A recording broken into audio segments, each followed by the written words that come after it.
ព្រះសូរ្យាលើមេឃាប្រាប់ខ្ញុំផងស្រឡាញ់អូនទាំងបងមិនមានបំណងស្នេហានេះ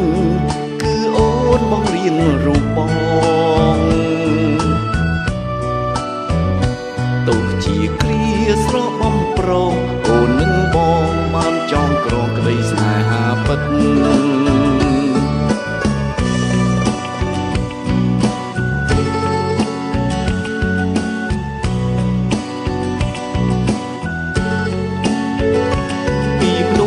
មិនដោយវេលាបងខ្លាយជាមនុស្សម្នាក់ចេះគិតស្នេហាពិនស្គាល់ជីវិតពេលស្គាល់រូបអូន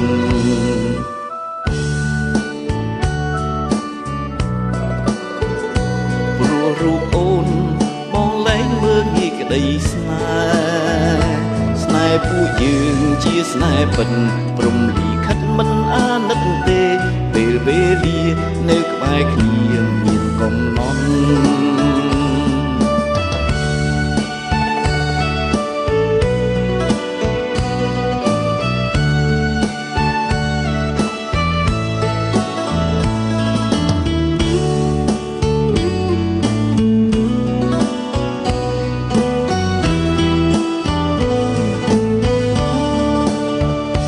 ពេលវេលាមុនដាល់ឲ្យយើងបានជួបគ្នា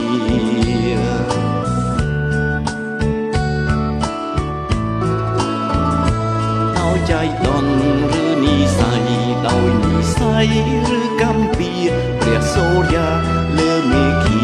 ប្រាប់ខ្ញុំផង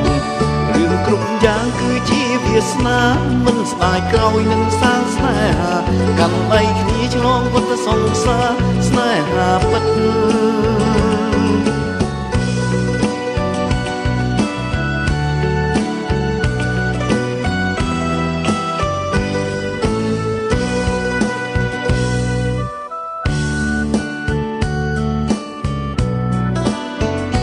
ពេលវេលាបណ្ដាលឲ្យយើងស្រឡាញ់គ្នា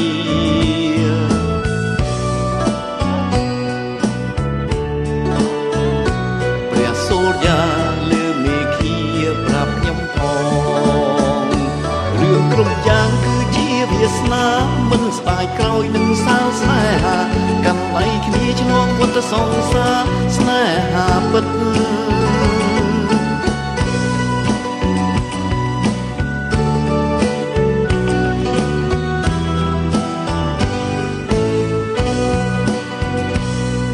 គុណអូនដែលព្រមស្រឡាញ់រូបប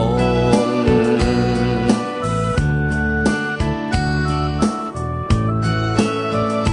ស្នេហ៍ពួកយើងជាស្នេហ៍ពិនព្រ